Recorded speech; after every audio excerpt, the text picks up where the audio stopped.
Hi, this is Caitlin Shelley from Shelley Homestead coming to you with our weekly update from the farm. So I'm starting off here in our brooder room because we have our most recent batch of meat birds as well as our turkeys that we will be raising and selling around Thanksgiving. So I'm going to give you a peek of those guys. There. And the turkeys and the chickens, it was kind of funny at first. For the first like 20 minutes that they were in there, it kind of looked like a middle school dance. All the chicks were lined up along the back wall and all the turkeys kept coming up and poking at them and trying to get them to interact with them. So they finally integrated. So the turkeys will be available in mid-November. So if you're interested in pre-ordering a pasture-raised holiday turkey that's been fed organic grain and raised and slaughtered in the best way possible, give us an email at shelleyhomestead@gmail.com. We have a couple of them pre-ordered out, and they will be very limited quantities because we're not doing a ton this year since it's our first year doing turkeys for this purpose, and so it's just going to be a small batch.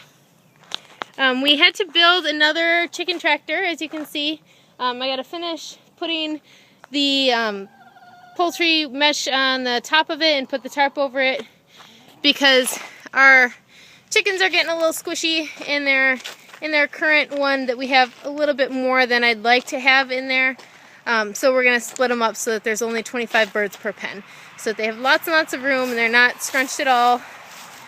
Meanwhile, we had a couple chickens when we went to process them this last Friday, which was our first process date, that weren't as big as we would have liked them to be for processing. So we have them now, they've kind of taken over the rabbit pen. You can see we have 7 that were on the smaller side. And by on the smaller side, I mean not ginormous, because all of the rest of them, except for maybe 5 of the 17 that we processed, were overweight. Were more than 5 pounds. Several were like 5 1/4, 5 1/2. So they were big. They grew fast. So that's what's going on with those. I think I figured out what that adopted chick, the one that has 2 moms running around here, is. I think it's a buttercup chicken, and it looks just like the pictures. It looks like a female buttercup chicken, which will be good. It's a variety I've never had before, Brian's never had before, so it'll be a new thing for us. It's a fast little bugger. That thing can outrun any other chicken. Actually, the big dog that we have, the Pyrenees St. Bernard mix, got out the other day by accident, and she grabbed the black chicken, the one that is one of the moms to that baby, and didn't end up hurting it, just got some feathers out. But I thought the baby had maybe gotten caught by her, and that baby, I was nowhere to be found, and so I thought maybe it had died, but nope. It just ran off when she came up and got out of the way. So that baby cheated death, and it cheated death another time when our dogs have a pen that is a chain link fence, and when the baby was a little bit smaller, it was just small enough that it could go in between the fence, and he got into the pen when the dogs were in there. And luckily the dogs saw the 2 mamas, who started freaking out at her, started trying to attack them through the fence, and didn't even see the baby, so the baby got out. So that baby has cheated death a couple of times. The rabbits are doing well. The rabbits, the baby that is the remaining baby is getting big. We're not sure. We looked at the baby today to try to figure out the gender. You can see it's hiding behind the nesting box there with Mama. It's getting big.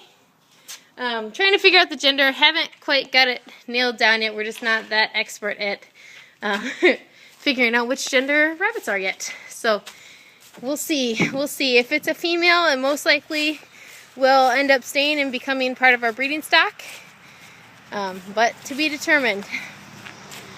Other than that, so like I said before, we did our first chicken processing on Friday. It went really well. There's definitely a learning curve in as far as timing things and knowing the chicken anatomy well enough to be really efficient at it, at processing and eviscerating and those things. We had set up a you have to set up a scalder. So you scald the birds for a couple of seconds at a time until the feathers have loosened up enough that when you put them in the feathering machine that they come off pretty easily.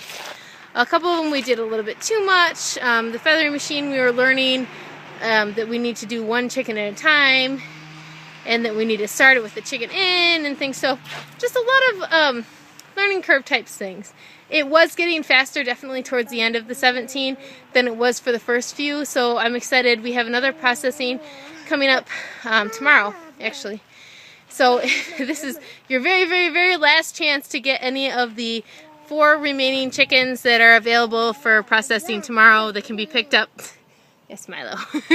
They can be picked up on Saturday the 5th at the farmer's market.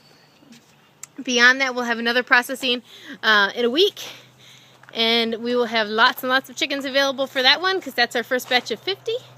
So let us know if you are interested in pre-ordering some chickens. We've had awesome reviews. People have been really, really happy with the product.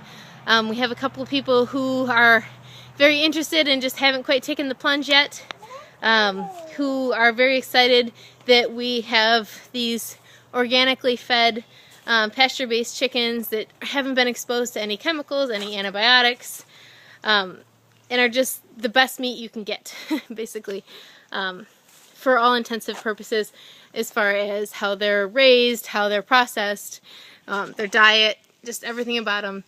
They taste phenomenal. The flavor is so good. They're tender.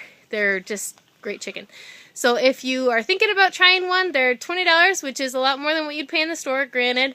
But like I said before, it's a completely different product. It's nothing like what you'd find in the store. The flavor is different. The health benefits are different. There's less fat, more omega-3 fatty acids, more vitamin A. So it's a much healthier bird. And by less fat, I mean like 30% less fat. So for those on a diet, for those of you who are worried about chemical sensitivities, especially for young children who are just starting to eat and you want to try to minimize their exposure to certain things like pesticides and GMOs, this is a really great place to start. And $20 is more expensive, but take a gamble on $20 and see if you like it. You might just find out that you can't go back once you've tried. Once Brian and I had switched to the natural chickens, instead of getting the chickens from the typical grocery store, we got them at a local health food store. We can't go back. We tried to get a chicken from the store because it was on a really good sale, and we thought, well, okay, we'll try it, and it was just gross. It just doesn't taste good. Once you get used to that texture, you can't enjoy the chicken the same as you would as you did before. So something to think about. Again, you can email us at shellyhomestead@gmail.com if you're interested. Pickups are going to be at the farmer's market in Depot Town, Ypsilanti on Saturdays between 9 a.m. and 1 p.m. So I think that's about all for today, and we'll have more updates for you next week. Alright, and that's it. So have a great day, and if you like this sort of thing, please thumbs up and subscribe to us on YouTube, and check us out on Facebook at facebook.com/ShellyHomestead. Thanks, have a great day.